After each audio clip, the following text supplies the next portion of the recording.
బొక్కేలు ఒక్క నిమిషం పక్కన పెడితే సార్ ముందు రండి. ప్రభాకర్ గారు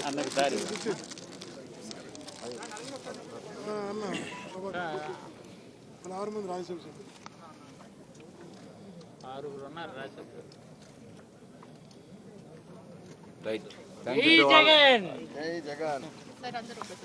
అందరా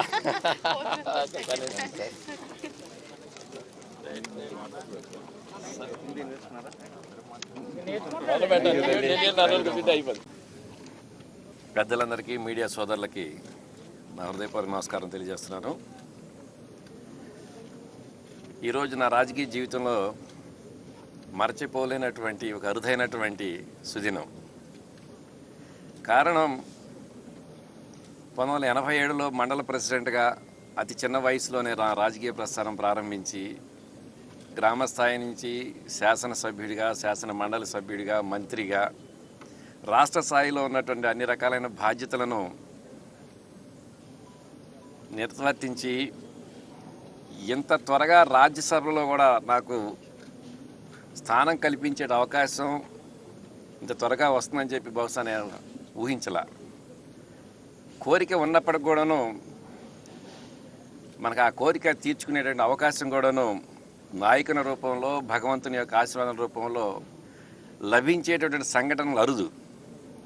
అలాంటి అరుదైన సంఘటనలో నేను భాగస్వామిని కావటం అనేటువంటిది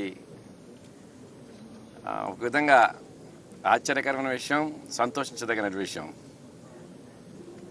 ఈ రాష్ట్రంలో కార్యకర్త యొక్క విలువ తెలిసినటువంటి నాయకునిగా, పార్టీ యొక్క నాయకత్వానికి అండగా ఉండేటటువంటి, చేదోడు ఓదడుగా ఉండేటటువంటి, పనిచేసేటటువంటి నాయకుల యొక్క గౌరవం, విలువ తెలిసినటువంటి వ్యక్తిగా, విశేషమైనటువంటి ప్రజాదరణ కలిగినటువంటి ముఖ్యమంత్రిగా మన రాష్ట్ర ముఖ్యమంత్రి వైఎస్ జగన్మోహన్ రెడ్డి గారి యొక్క ఆశీర్వచనాలతోటి ఈరోజు రాజ్యసభకు ఎన్నిక కావటం అనేటువంటిది చాలా సంతోషించదగినటువంటి విషయం. ఒక బీసీ సామాజిక వర్గాల నుంచి వచ్చినటువంటి వ్యక్తిగా, మరి ముఖ్యంగా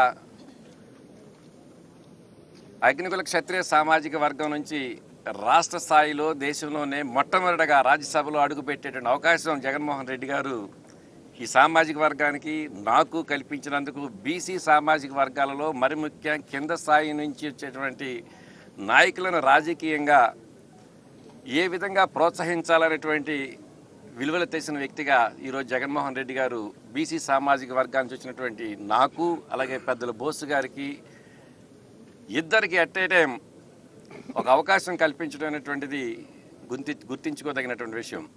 సాధారణంగా రీజనల్ పార్టీస్లో పార్టీ కోసం కష్టపడి పనిచేసే వాళ్ళకి ఆ స్థాయిలో గౌరవం, గుర్తింపు ఇవ్వటం అనేటువంటిది అరుదైన సంఘటన.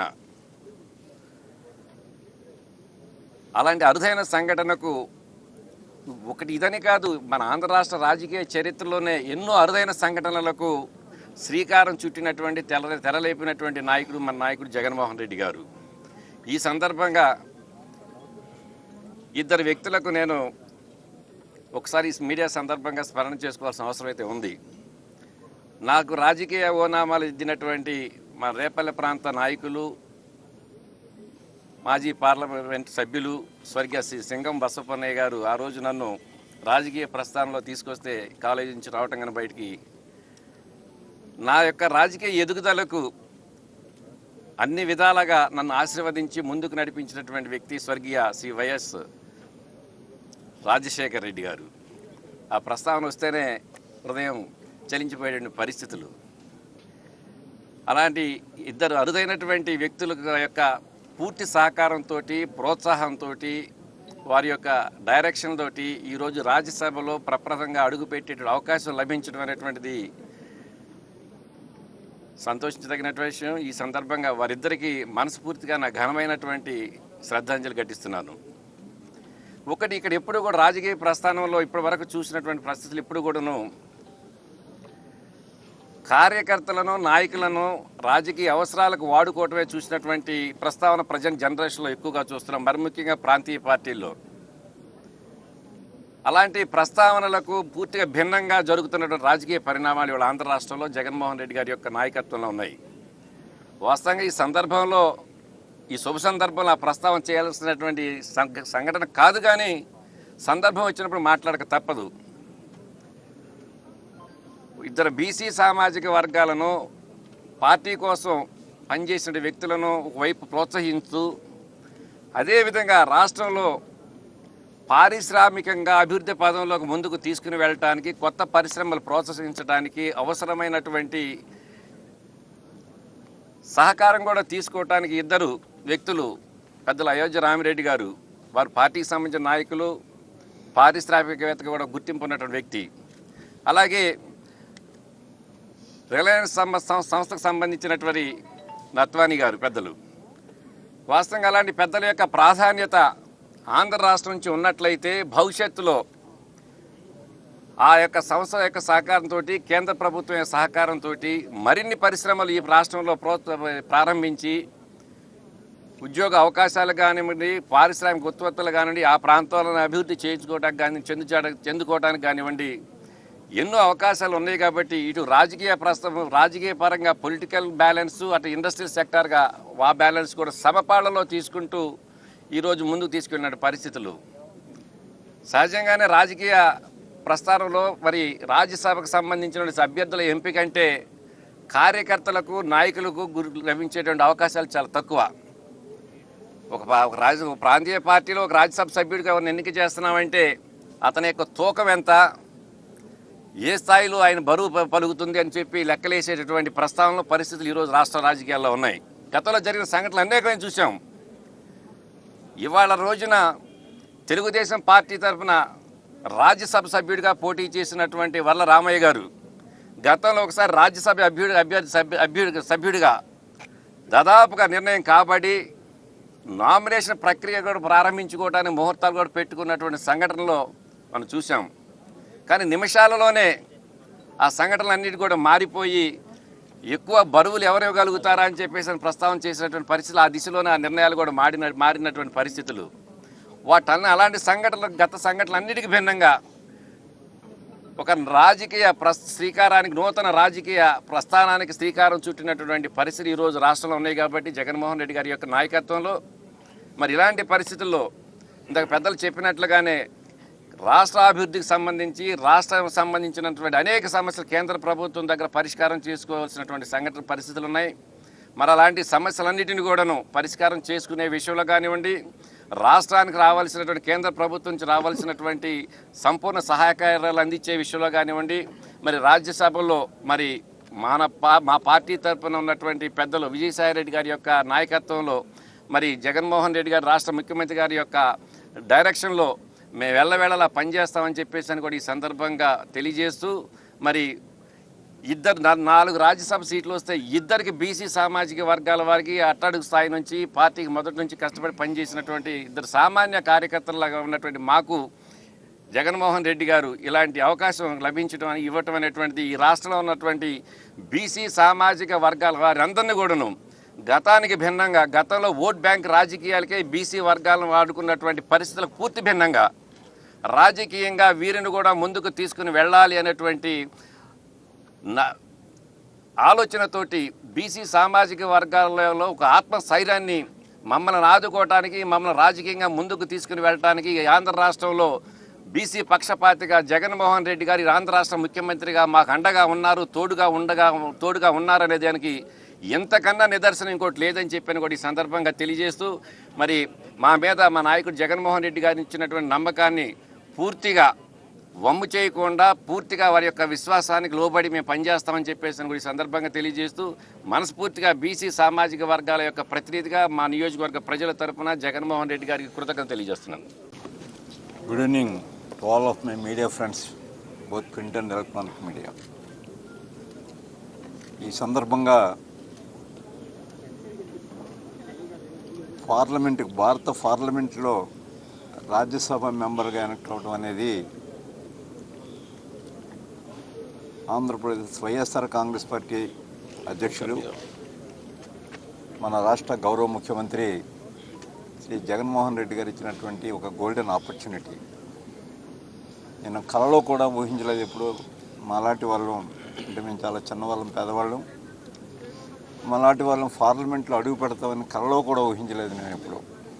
అటువంటి బ్రహ్మాండమైనటువంటి ఒక గోల్డెన్ ఆపర్చునిటీ ఇచ్చినటువంటి జగన్మోహన్ రెడ్డి గారికి, మా గౌరవ శాసనసభ సభ్యులందరికీ కూడా నా హృదయపూర్వకమైనటువంటి ధన్యవాదాలు తెలియజేస్తూ ఉన్నాను.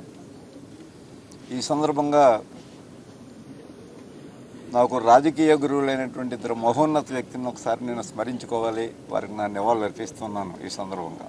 ఒకటి, తూర్పుగోదావరి జిల్లాకు చెందినటువంటి నాయకులు స్వర్గీయ శ్రీ రాయవరం మునసబు గారు.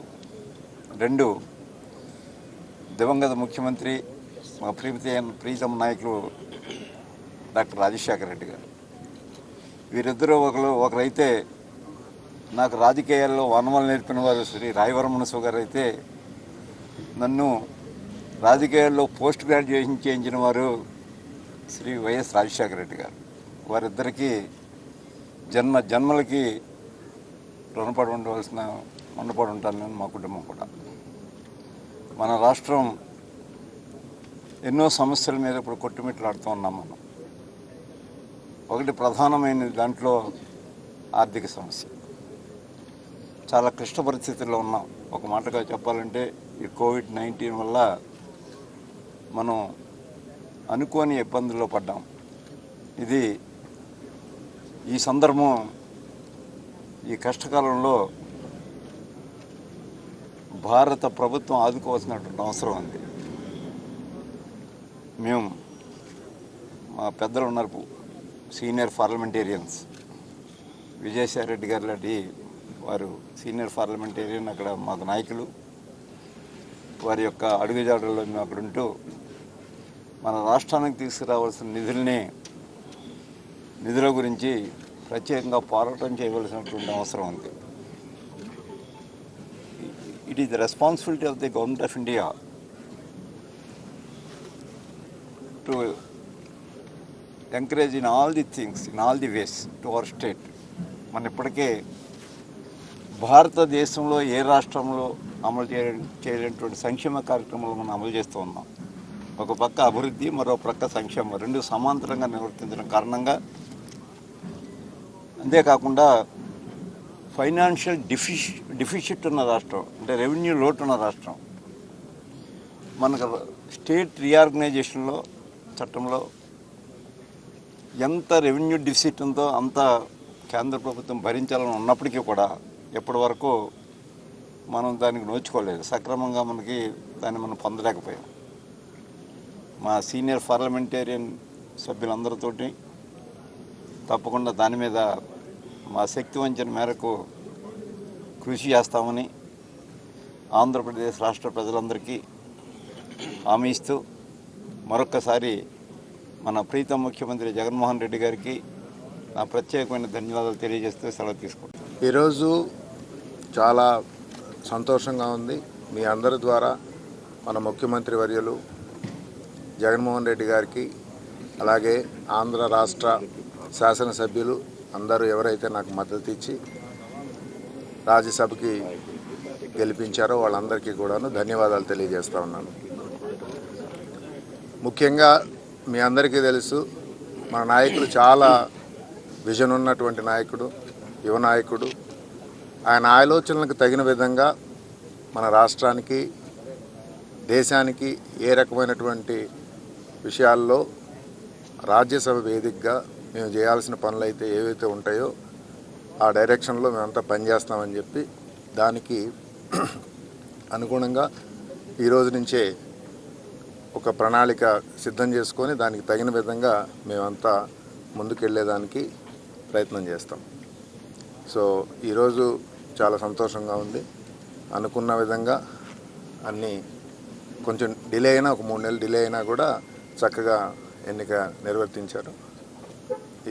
ఈ సందర్భంగా ముఖ్యమంత్రి గారికి, శాసనసభ్యులకి, ఎవరైతే మమ్మల్ని అందరిని గెలిపించారో వాళ్ళందరికీ కూడాను ధన్యవాదాలు తెలుపుకుంటా ఉన్నాం. Thank you. I thankful to our Honorable Chief Minister, Shri Jagan ji, has given the opportunity to serve Andhra Pradesh. And I'm really thankful to all MLA who has trusted me and Jagan ji's decision. It's my responsibility to serve for the state of Andhra Pradesh as well as for the local people. And there is a lot of protection is required in the state government side also. There are a lot of issues are there in the center that we will all together to try to resolve along with my senior leaders. We are aware that after 1 year over, Mr. Jagan ji has almost fulfilled his commitment, but always his decision, we know that some people are just misuse their opportunity to destroy his decision. And those who are the PR is a good person in Delhi, they are destroy the Jaganji's reputation and his work. So I assure you that whatever he has done will go before the people and go before the media, that Mr. Jaganji has worked for the Andhra Pradesh, and his reputation and his work should be go to before the public.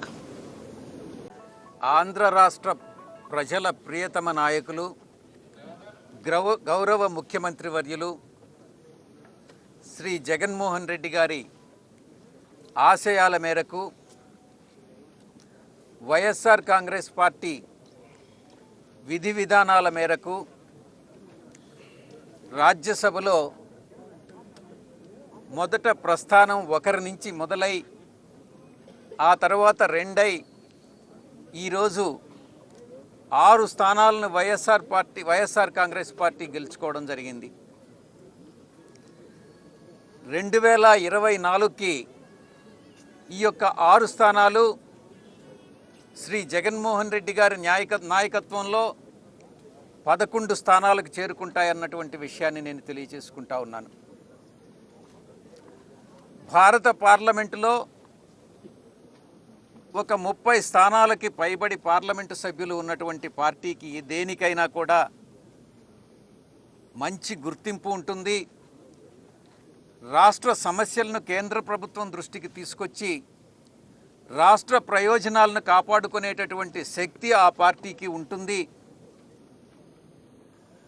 కాబట్టి మేమందరం కూడా లోక్సభలో ఉన్నటువంటి parliament సభ్యులం, రాజ్యసభలో ఉన్నటువంటి parliament సభ్యులం నాయకుడి ఆశయాలకు అనుగుణంగా, పార్టీ విధి విధానాలకు అనుగుణంగా కలసికట్టుగా ఐకమత్యంగా పనిచేసి రాష్ట్ర ప్రయోజనాలన్నింటినీ కాపాడుతామనని నేను ఈ సందర్భంగా మనవి చేసుకుంటా ఉన్నాను.